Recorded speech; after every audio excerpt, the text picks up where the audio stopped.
त्याने मंजूळ स्वरामध्ये रामचरित्राचं गाणं सुरू केलं. सीतेनं चकित होऊन वरती पाहिलं आणि हनुमानाने खाली झुकवून रामाने त्यांच्याजवळ दिलेली मुद्रिका तिच्या हातामध्ये टाकली.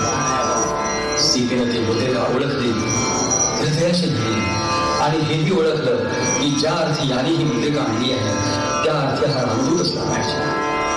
ही निश्चिती पडल्यावर ती त्या रामदूताला विचारू लागली, मुद्रिका अचूक मी ओळखली तुमची, मुद्रिका अचूक मी ओळखली तुमची, मज सांग अवस्था दूता रघुनाथाची,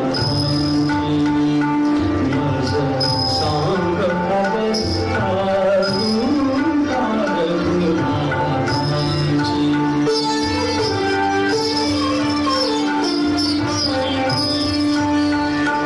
हातात धनुते अक्षय भारात की, विरहात कायते रागय धावली कष्टी, का श्यामल गगने नयन तली चिंतांची, का श्यामल गगने नयन तली चिंतांची, नज सांग अवस्था दूता रघुनाथाची.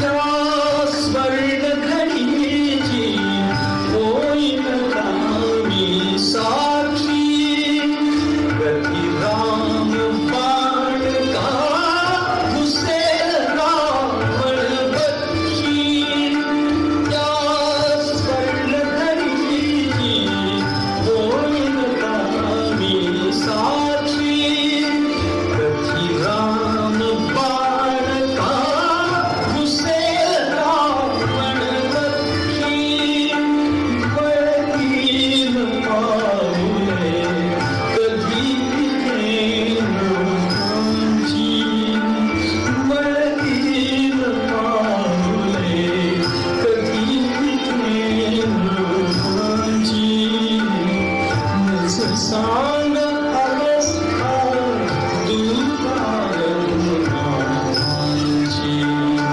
नज सांग अवस्था दूता रघुनाथाची.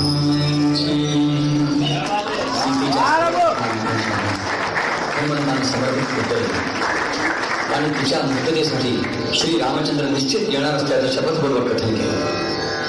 रामाला ओळख पटावी म्हणून सीतेनं आपल्या जवळचा एक मणीही हनुमंतांच्या स्वाधीन केला. वास्तविक सीतेला घेऊन जाण्याला स्वतः हनुमंतही समर्थ होता, पण पदपुरुषाच्या स्कंधावर बसून जाणं योग्य नाही, माझी सुटका रामानेच केली पाहिजे असं सीतेने निक्षून सांगितलं. विचारी आणि धर्मनिष्ठ